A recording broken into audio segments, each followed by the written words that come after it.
अहमदाबाद के क्रैश की रोंगटे खड़े कर देने वाली रिपोर्ट सामने आई है और सबसे अजीब घटना जो किसी आतंकवादी घटना जैसी प्रतीत होती है और ऑफिशियल रिपोर्ट का इशारा है कि पायलट को किसी ने धक्का दिया था।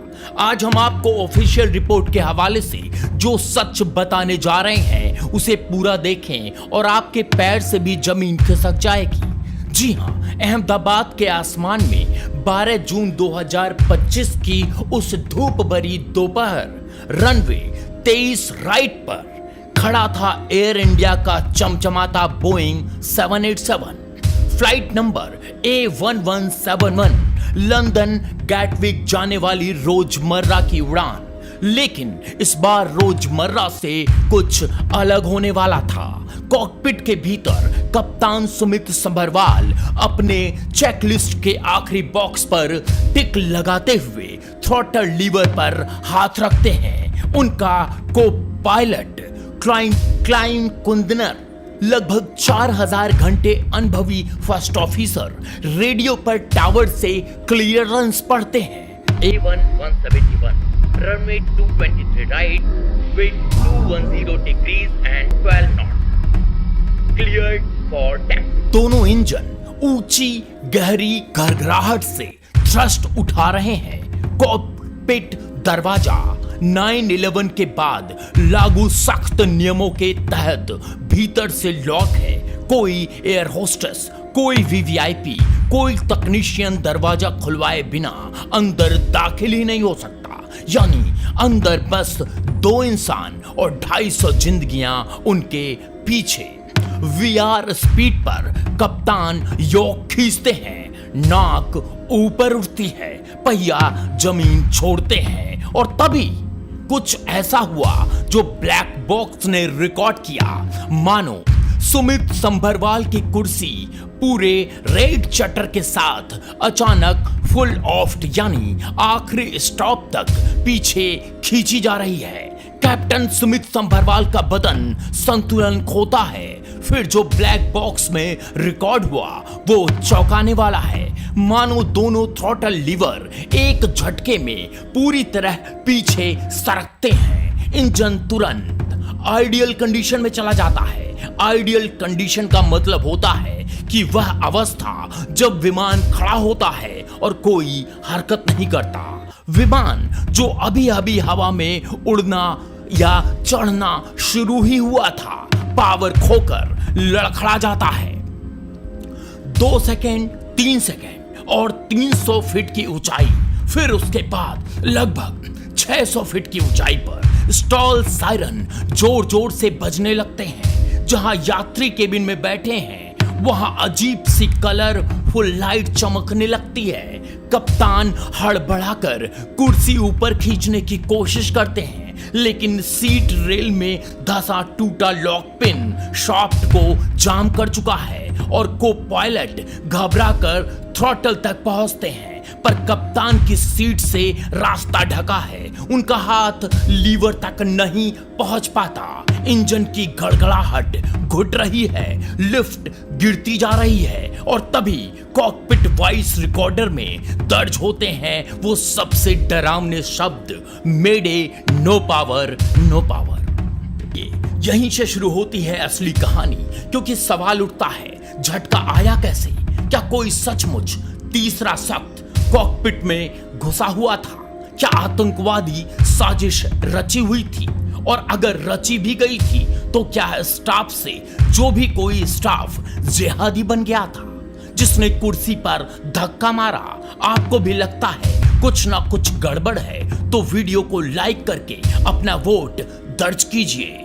हमें पता चलेगा कि आपकी क्या राय है इस पर। हम आपको बताएंगे कि आखिर में क्या क्या संभव हो सकता है। अब सवाल एक और कि क्या यदि दरवाजा लॉक था, CFDT लॉग में दरवाजा खुलने की कोई एंट्री नहीं, तो क्या सीट का लॉक खुद ब खुद टूटा? क्या यह मैन्युफैक्चरिंग डिफेक्ट था या मेंटेनेंस की लापरवाही? क्यों को पायलट सिर्फ 3 मीटर की दूरी होते हुए भी लीवर तक नहीं पहुंच सके?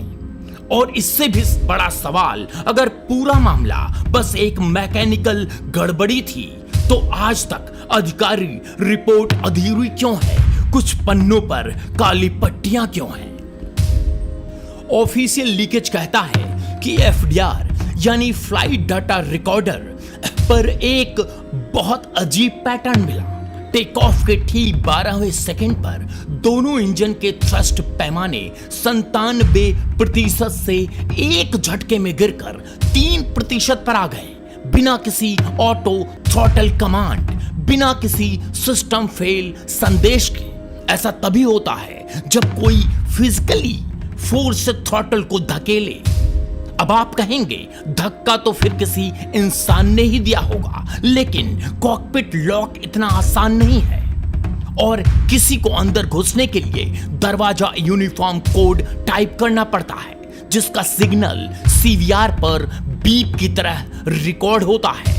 ऐसा कोई बीप मौजूद नहीं है। इसका मतलब साफ है कि फ्लाइट के टेक ऑफ करने के बाद कोई अंदर, जैसे क्रू मेंबर या यात्री, अंदर प्रवेश नहीं किया।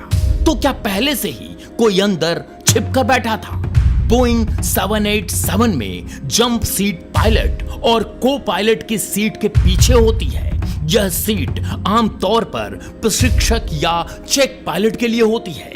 जंप सीट के नीचे या पीछे का क्षेत्र कॉकपिट में सबसे कम ध्यान देने वाला स्थान हो सकता है, क्योंकि पायलट और को पायलट उड़ान के दौरान सामने कंट्रोल पैनल और विंडशील्ड की ओर ध्यान देते हैं। अब सवाल उठता है कि कैसे कोई वहां पर छिप सकता है? कोई बहुत छोटे कद का व्यक्ति, उदाहरण के लिए 4 फीट से भी कम, जंप सीट के नीचे या पीछे के छोटे स्थान में सिकुड़ कर बैठ सकता है, लेकिन यह असंभव के बराबर है। हालांकि आतंकवादी घटनाएं असंभव ही होती हैं। अब दूसरा और अहम सवाल जो हमने पहले की वीडियो में बताई थी, जिसका लिंक आपको डिस्क्रिप्शन बॉक्स में मिल जाएगा, कि क्या विमान आतंकी संगठन द्वारा हैक किया गया? क्योंकि यह सवाल और यह संभव है और प्रैक्टिकल भी है, खासकर बोइंग 787 जैसे विमानों के लिए। खैर, हम आपको एक और रोंगटे खड़े कर देने वाली सच्चाई बताएंगे, और उससे पहले आप भी कमेंट्स बॉक्स में बताएं कि क्या चीज आपके हिसाब से संभव है। आगे बढ़ते हैं तो क्या सीट किक रिलीज पिन अकस्मात फट गया? क्रैश साइट पर ढेर ढोके मलबे से वही छोटा पिन बरामद हुआ जिस पर मेटालिग्राफिक एनालिसिस ने दिखाया पिन कुछ हफ्तों से माइक्रो क्रैक्स झेल रहा था। शायद टेम्परिंग में गड़बड़, शायद रूटीन इंस्पेक्शन की चूक, लेकिन फिर भी सीट के पीछे के लिए धक्का जैसी ऑडियो थंप सीवीआर में कैसे रिकॉर्ड हुई? क्या लॉक टूटने की धाय आवाज को हमारी कानों ने धक्का मार लिया, या फिर हमारे दिमाग ने साजिश कर ली? हमारे पास एक और परत है, और वो ये है को पायलट की स्टार्टल रिएक्शन। एविएशन साइकोलॉजी कहती है कि अचानक घटनाओं पर पायलट अक्सर 3-4 सेकेंड फ्रीज हो जाते हैं। दिमाग खतरे को समझने में उलझता है।